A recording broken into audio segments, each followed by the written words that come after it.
Capricorn, hi! Welcome to Mystic Queen PH.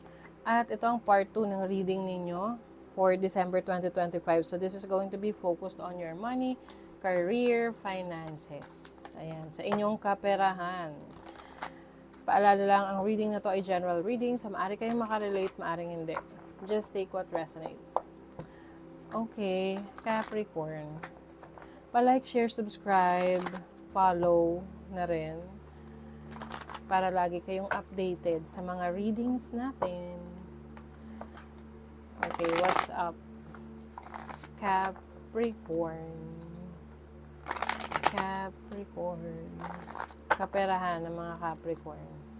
Overall energy, the star. Oy, ang ganda.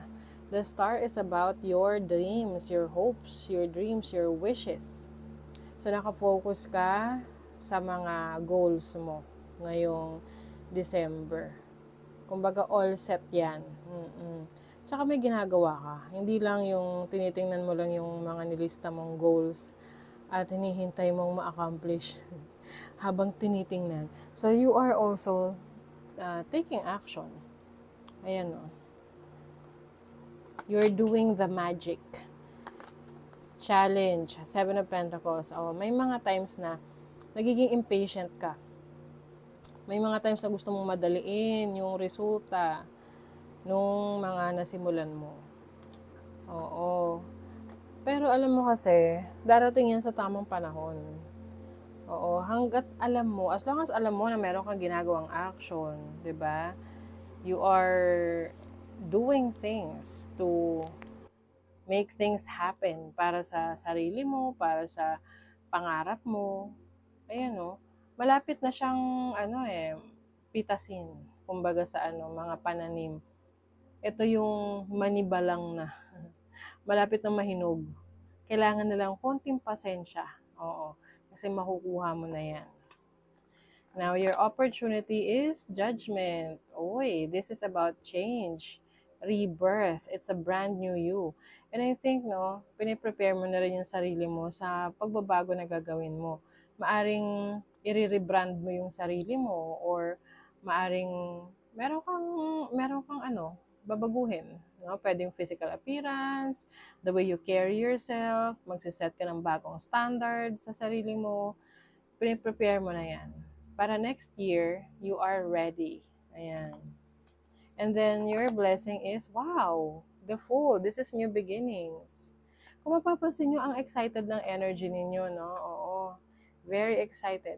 Kaya siguro, nandun yung energy na parang, dapat ngayon na mangyari na.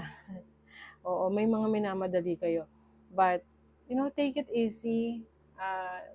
Slowly but surely, 'di ba? Kesa yung mamadaliin natin tapos ang ending hilaw pala, ang ending mapait pala, mapakla pala, 'di ba? So just focus on what needs to be done and yung resulta nun darating na lang eh. Oo. You are also taking a risk. Meron kang gustong simulan or sisimulan ngayong December na talagang bago sa'yo, na parang never mo pang na-try. At the same time, you are excited to do it. May blessing dyan na darating. And this is also freedom, kalayaan. So kung kayo ay nasa isang sitwasyon sa career nyo, trabaho nyo na parang feeling nyo stuck kayo, ngayong December, ayan, may movement na. Ikaw ay breaking free sa limitations. You have the moon. Ang lakas ng inyong instinct, ng intuition ninyo. You are guided by your intuition. And ito rin yung realization, no? Maaring may revelation sa inyo of who you really are. Maaring nung mga nakaraan, sinesecond guess nyo yung sarili nyo, may mga self-doubt kayo na ay, hindi ko kaya yan, ay, ang hirap naman, bakit ganito? But ngayong December, you will gain your confidence dahil ma-rediscover mo na meron ka pa palang kayang gawin na maaring hindi kayang gawin ng iba or mas magaling ka pag ginawa mo yun. 'Di ba? Oh. Your challenge also is the Knight of Cups. So, pwedeng ito ay isang offer na ino-offer sa'yo can be a job or career or a business opportunity na kailangan mo munang pag-isipang maigi. Oo. Hindi yung porket ino-offer sa'yo, kukunin mo na agad. You have to think about it muna if it's in alignment, nasa tamang timing ba yan? Kasi kung hindi, sayang yung effort mo. Okay? And then, opportunity. Uy, lovers. Lovers is about your commitment, no? So, meron kang opportunity na mag-commit sa mga goals mo. The moment na mag-commit ka dyan, definitely you will see great results and maraming magbabago for the better. The judgment is about releasing the old, embracing the new, and be committed, no? Maging committed ka doon sa mga goals mo. Kasi pwede namang, alam niyo yun, pwede tayong magsulat ng napakaraming goals, mag-set ng goals, mangarap, 'di ba? Sabi nga nila, libreng mangarap. Oh.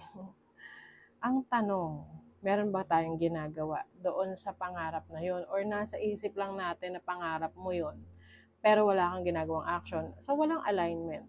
So, you have the opportunity to align yourself kung saan ka pwedeng mag-commit. Like 100%, you will commit yourself to that goal. And eventually, you will see the changes. The changes for the better na palalayain ka doon.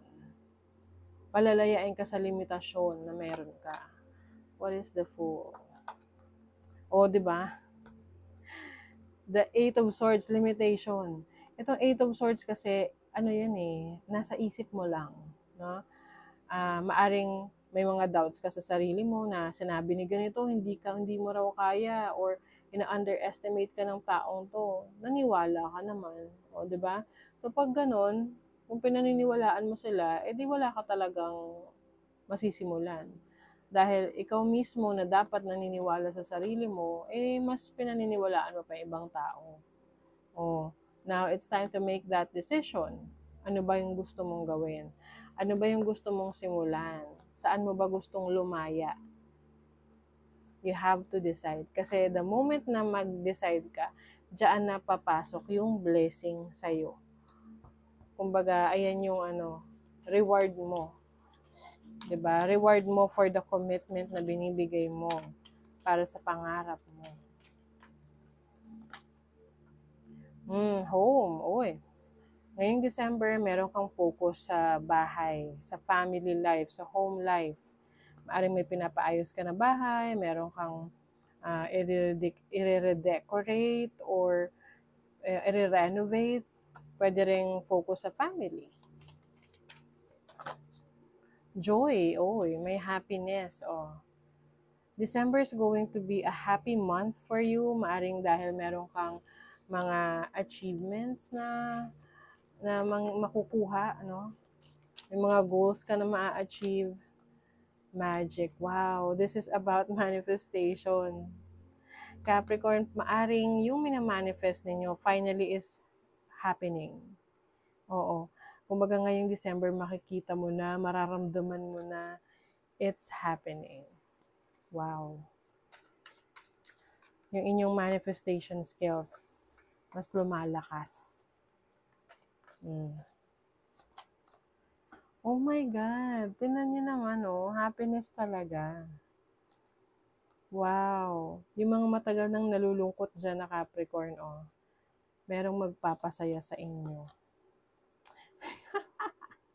Biglang temptation will test you. Naku.